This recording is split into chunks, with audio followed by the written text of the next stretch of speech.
Hey, it's your boy Wiener Dog here today with another video. Wanted to make another video today, and today the topic of the video is going to be marketing. Right. So I've started studying marketing, and you start to see it everywhere in every ad, in every thing they try to sell you, every ad, every billboard, every single thing.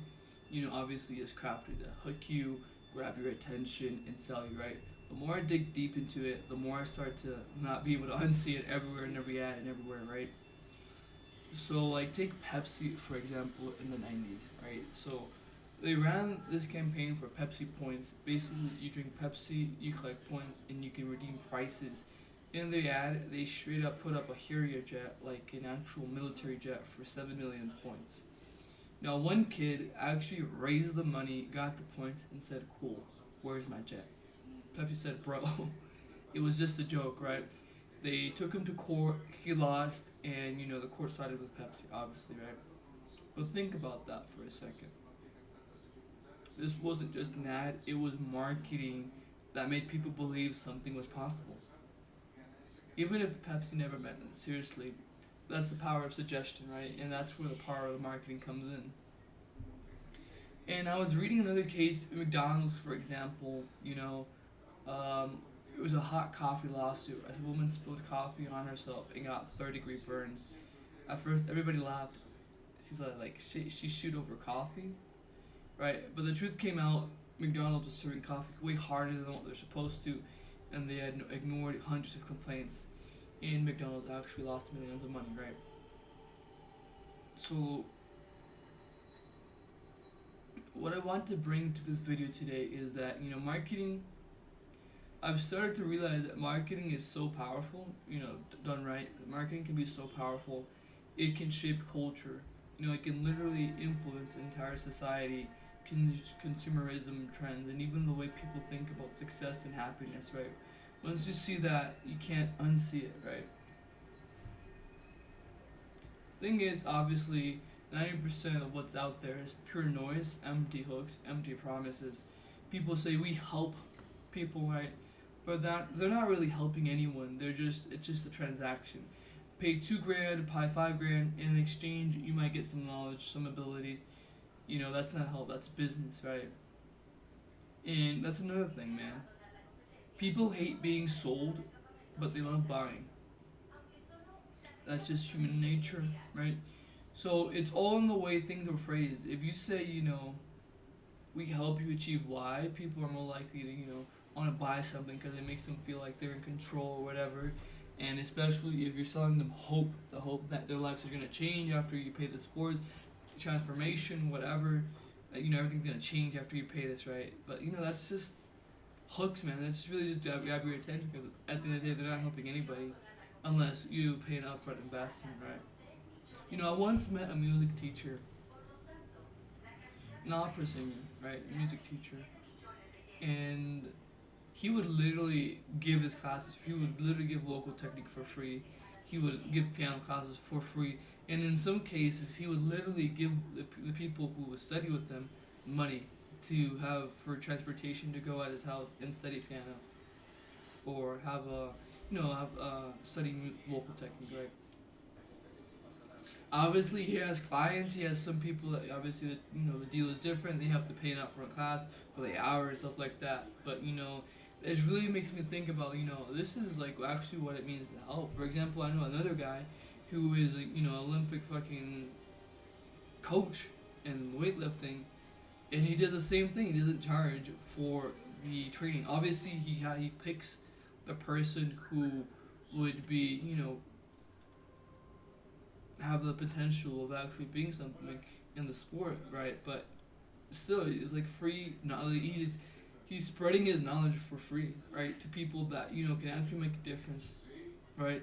And otherwise, because the best athletes usually come from the lowest upbringing, so it's not like. And then some people in the sport are like, you know what, we don't care if you don't have money, right? And usually the people who have the money are not the ones with the talent, right? So it's like we have paradox. Same thing with music. It's like people who have the money, people who can afford, and that's a debate I had with myself a long time ago. It's like they have all these music academies, right? It's like, and they're super expensive, right? And they're like super expensive. And it's like pay X to for music classes, but and I thought to myself like, who is it? I'm not saying obviously a lot of people make money off of music, right? I'm talking about like classical music, whatever type of person, right? Like really, like 80% of like real musicians, like hardcore musicians, right? Who of them actually have the money to afford like expensive academy classes? And I once went to that academy, and is I just obviously it was sad because obviously the majority of people there are not actual musicians. They're just people who just have money and they just wanna spend time, right? The reason I'm saying this is that and I'm saying this is because I obviously started out myself. I'm documenting my journey in high ticket sales right now. I'm setting appointments. I'm closing one deal per month, right? But here's the paradox I see, right? They tell you, and I'm not gonna lie. I know mentorship is the highest form of learning. I'm not gonna say anything otherwise. I do acknowledge that it is the highest form of learning, but coaching is like, invest in coaching and you learn to make money essentially for like high ticket for sales or whatever, right? But what if you don't have the money in the first place, right? Like the ultimate chicken and the egg. It's like you need money to make money. You need money to learn how to make more money, right? I don't have credit. I don't come from money, obviously, right? And all I hear is like invest, invest, invest. And hope, hope, hope. Life is gonna change. Life's transformable, and it could be true, man. Like, yeah, actually, life could change, but sometimes I feel like these coaches forget when they started in their careers and they were frustrated for like the first year or second because they had no guidance, no direction, they had no clue what they were doing, and they just would have wished somebody would have come and helped them. I don't think this has to be completely free. You can negotiate a deal with somebody who's like truly committed and you see the potential. Like, hey, if you start achieving X results, X percentage for me, right? Or like, okay, once you start making money, you can pay me just a thousand, 2,000. You save along the side. Keep coaching with me, right? Because at the end of these people at the end of the day, they're not helping. They're just selling you. They just use these words to make you feel empowered, to make you, feel like you're in control, and that's marketing, right? And marketing, it doesn't have to go with a high ticket coaching program. It goes with everything, right? And I would say true help is helping somebody with, without expecting anything back, right? For example, something I realized now that I see this is that once I become highly successful, I want to like give 10% of my slots. I want to give free slots on my program or whatever I have to offer at that time and moment in my life where I can truly transform somebody's life, and I really want to change somebody's life. Because when I was younger, I used to watch these videos of I love watching these videos of people helping homeless people, right? Obviously, I'm not saying you should go help everybody that you see on the street, but and I'm not gonna say everyone's gonna rise. Obviously not, right? But this was truly life transforming when one of these YouTubers would actually help. Like, now I'm not talking about giving money. I'm talking about like giving opportunities, giving tools, help to change a homeless person from fucking zero. It was like a night and day difference, man. Like, it was crazy. And used to love watching these videos because this is genuine help. Like, you're helping a homeless guy. He can't give you anything back. Maybe his time, but he can't give you anything materialistic back, right? And these guys would help them by exchanging, tools, knowledge, money. And some of these people would actually like completely change their life.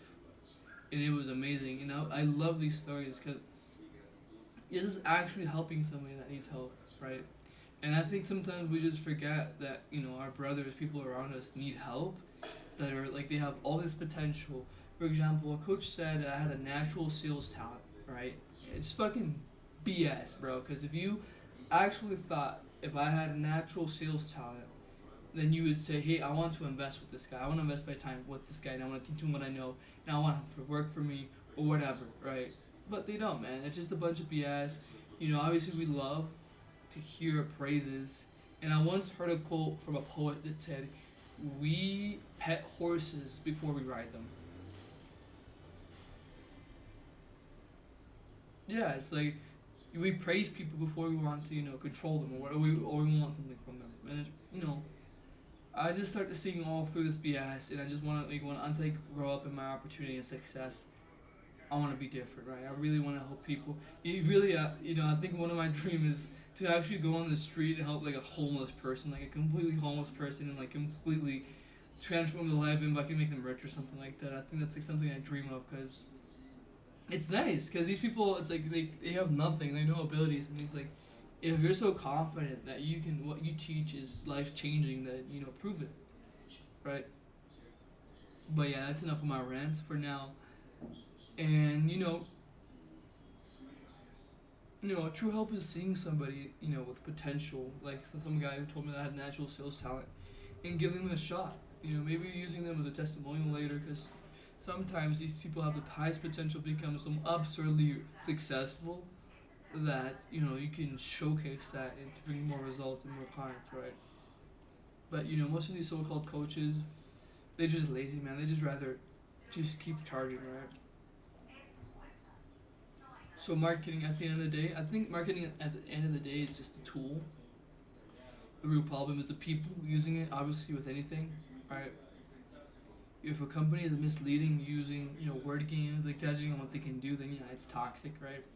But if a company is honest, transparent, and delivers real value, then marketing is just a bridge that connects solution to someone who needs it, right?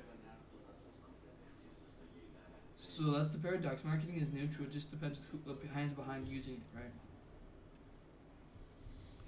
And marketing, I would say, is so powerful that nowadays people are so used to saying like, pay this to achieve that, pay this to get that result. Everything you look is money, money, money. Pay for coaching, pay for ads, pay for growth, right? Don't get me wrong. Some things you do need to invest, but I think if we forget how much, you know, we can achieve on our own, and like how happiness is like completely on ourselves, not external. Like a lot of things are internal, right? A lot of things we can achieve with our creativity, our hunger, our drive, and our, on our own, right? But I don't know. I think that's the message I want to leave for today. Marketing's a tool, money's a tool, but at the end of the day, what really makes the difference is you. When you dog out.